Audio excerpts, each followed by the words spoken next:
As someone who lives and breathes nutrition on a daily basis, sometimes I'm guilty of forgetting that not everybody is on the same page when it comes to a calorie deficit.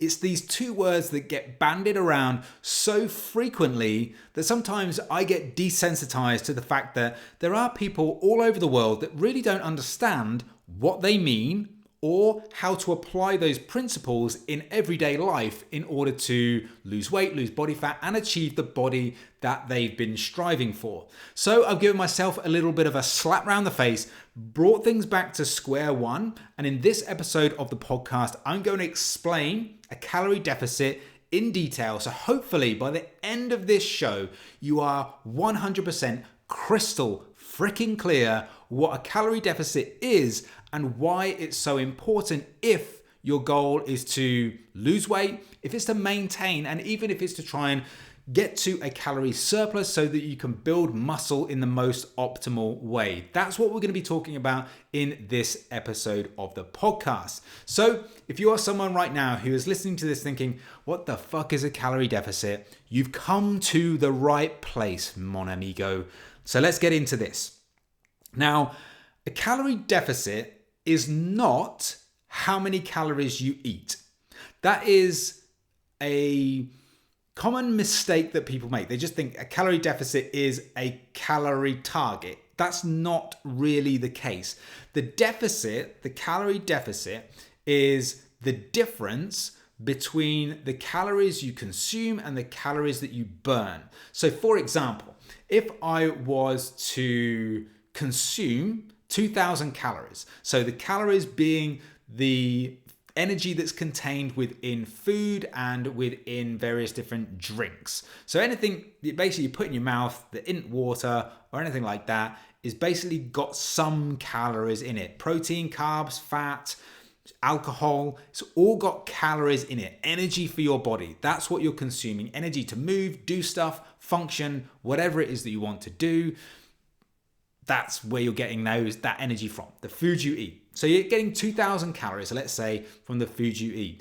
Then in terms of the calories you burn, now the calories you burn can be from various different means, and I'm going to cover that in more detail a little bit later. But basically it's the amount you move, the amount of calories your body needs to carry out its day-to-day functions. Maybe you're exercising, maybe you're going to the gym, cardio, whatever. That all adds in to how much energy or calories you are burning on a daily basis.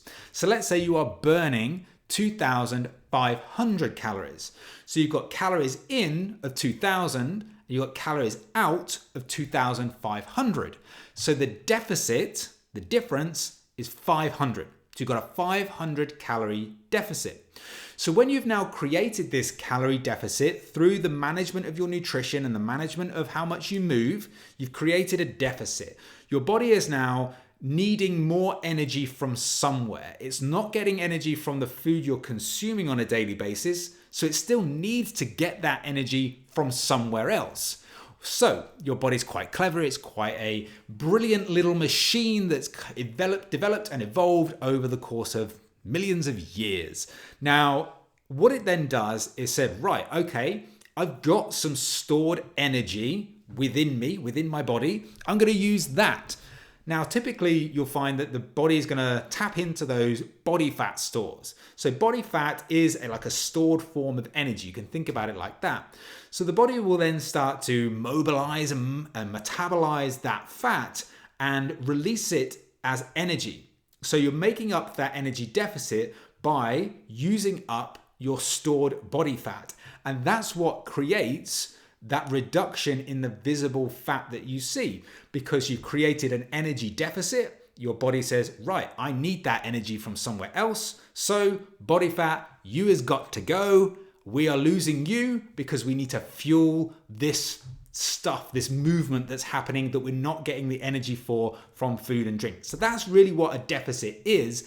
And that's really what you need to focus on when it comes to weight and fat loss. It really is about this process of managing the calories you consume versus the calories that you burn. That is really the principle of everything. That's the principle of losing weight, losing body fat, and achieving the body that you've been striving for.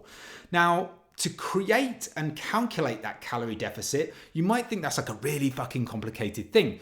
Now, it can be if you were to sit there and work out all the maths really, really by hand. You'd be working through all these formulas and it will be a bit of a mind fuck. But thankfully, people like me and many other people, many other coaches have developed calorie calculators that help you work that bit out. Now, if you click the link in the description of this video or this podcast, you will find a link to my online calorie calculator. Now, what you'll basically do is type in some information, your age, your gender, your height, weight, things like that, and it will start to spit out some numbers that are going to be your target calories to start with. Now, the first important thing to think about there is that it won't be 100% accurate. No calorie calculator will. In fact, I did a podcast on this a few weeks ago. No calorie calculator is 100% perfect. It's not designed to be. It's just designed to give you a ballpark estimate. Once you've followed those calories and you're tracking maybe the calories that you're eating versus that target, then if you're adhering to that number and the scales aren't moving over the course of, let's say, 2 or 3 weeks, then you maybe need to adjust that calorie deficit down, the deficit higher, the calorie target down.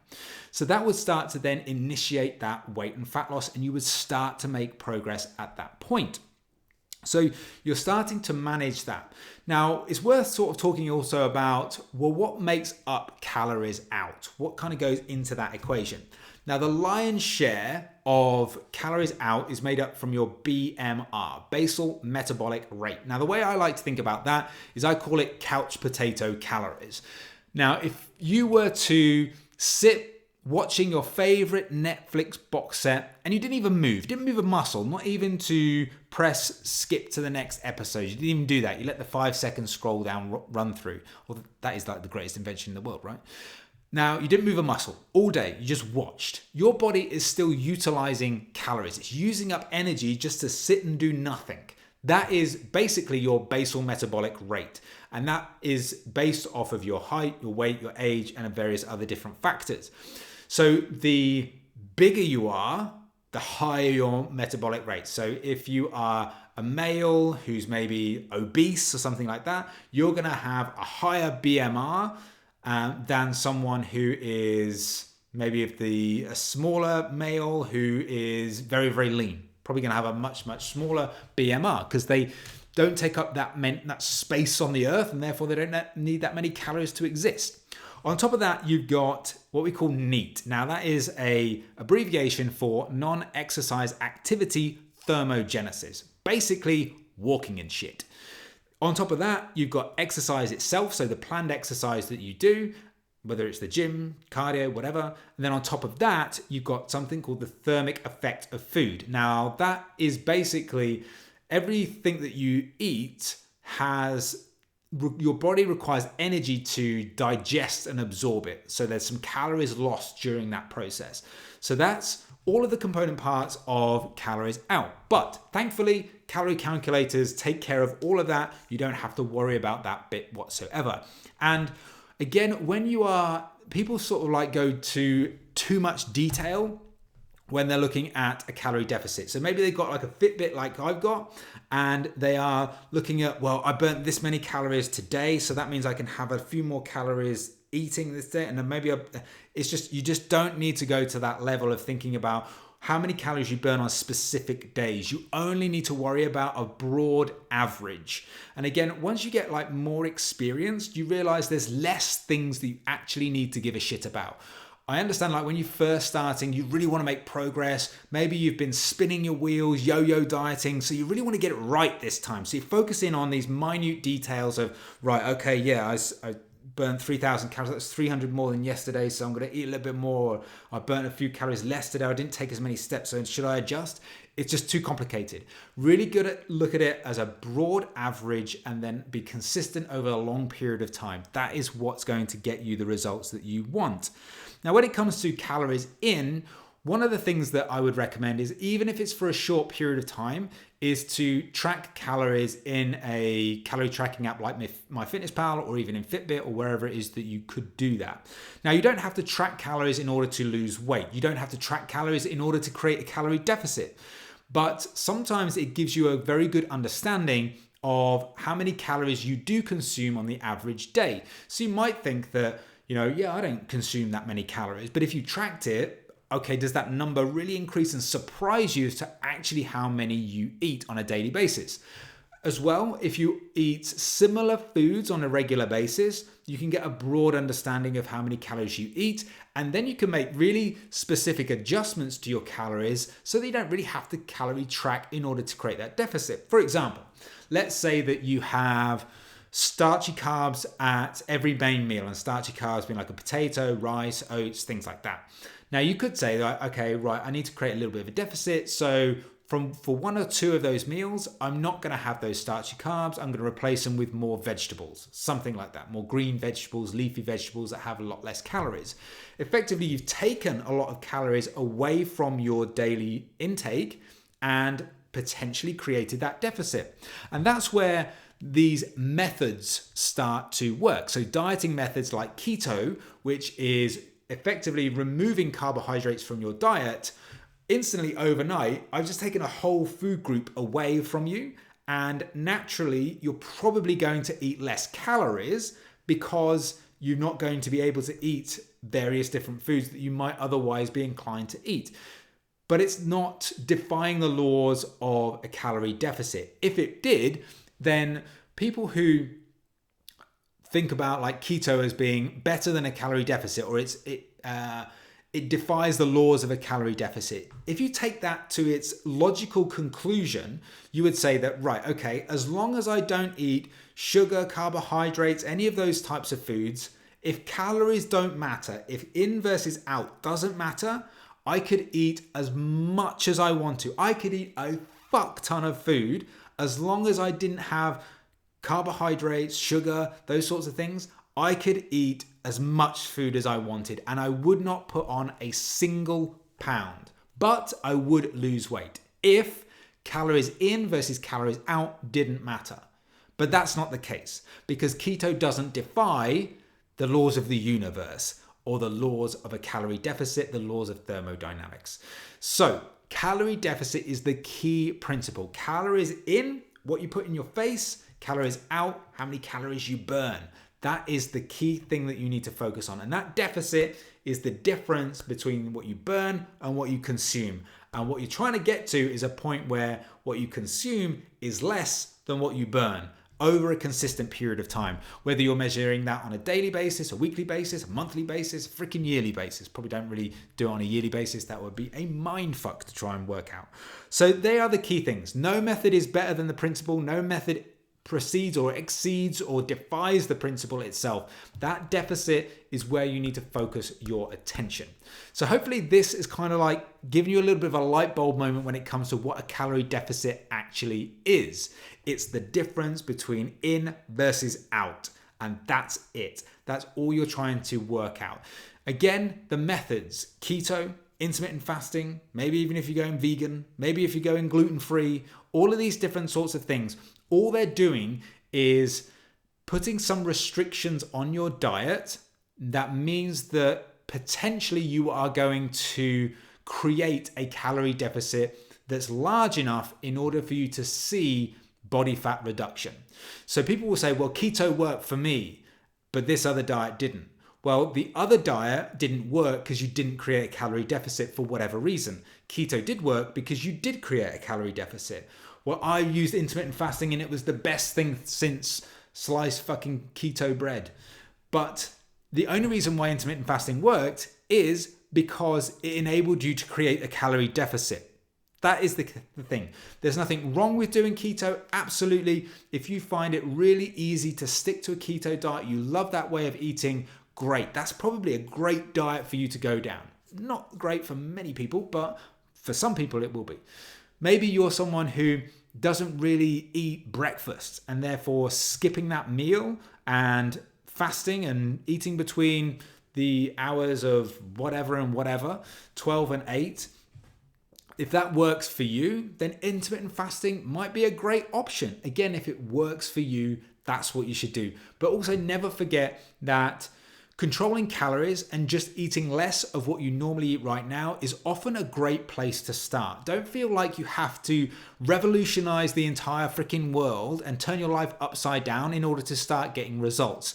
This whole thing is a bit of a journey. It is a path towards where you want to get to. It's not like a bullet train from one place to the other. Sometimes it's a slow fucking meander from one point A to point B. Now, the first step in that process might be to just say, right, let's understand what I'm eating right now. It might then be to say, well, how do I start introducing more nutrient-dense foods into my diet? Maybe I start to replace some of the calorie-dense stuff with more nutrient-dense stuff that's lower in calorie. That's a good option. I'm reducing calories there. Maybe it's just about eating a little bit less in terms of portion sizes. All of these things are starting to progress you in the right direction. Don't feel like you have to completely upturn and ban all the foods that you love and things like that and restrict lots of foods that you love, because that's a surefire way, A, for you to start to break that diet because you can't adhere to it for the long term. And B, once you actually may achieve the results that you wanted to achieve, can you sustain them? Because you've built a lifestyle and a diet and nutrition strategy around something that you cannot stick to for the long term. So what happens when you introduce all that food back in is the weight rebounds because you haven't really learned how to manage those things. So it's important to start that, yes, the deficit is important. The method that you go by is important too, but make sure that method is one that you can adhere to from the outset right through for many, many years to come, long after the diet is finished. That is going to be a great place for you to start. And for some people, it's better to not start dieting straight away. For some people, it's better to say, right, let's just get this nutrition sorted in terms of what I'm eating and then diet off a base of good habits that you have built up in a non-dieting phase. So there's no pressure, but you're looking at establishing good eating behaviors, habits, and things like that. That potentially makes the dieting process a hell of a lot easier when you drop into that calorie deficit. So hopefully this episode of the show has given you a few light bulb moments when it comes to what a calorie deficit actually is. Like I said, halfway through, if you want to get access to the calorie calculator, start and figure out what your deficit's going to be, then you can click the link in the show notes and you can access mine for free. Plus you can get access to the Lean Life Kickstarter pack, in which you'll get a guide that's going to basically explain all about a deficit, all about macronutrients, micronutrients, food labels, all in one handy ebook. That's going to come your way. Of course, as well, you're probably at some point going to have to deal with cravings. So I'm going to give you another ebook, which is going to give you 6 tips for controlling those uncontrollable cravings. Then I'm going to give you a 4-week training program and also a free recipe pack as well. So you're going to get all that just for using a calorie calculator for free by clicking the link in the show notes. Maybe as well, you're thinking, well, that's all well and good, Simon. That's all well and good. I understand calorie calculators. Yeah, got it. But can you just fucking do it for me? Because it's too much of a headache. I've got too much shit going on, work stressful, all this sort of stuff. Can you just kind of help me, coach me, guide me in the right direction? Be my Obi-Wan. I will be your Obi-Wan. You can be Luke or Leia or whatever. I shall be Obi-Wan. I can guide you to the promised land. So if you want to do that, check out the online coaching program, the Lean Life Method, which is in the show notes below. But for now, all I'm going to say is thanks so much for listening. Thanks so much for watching. Keep living the lean life, and I'll see you for the next episode of the show.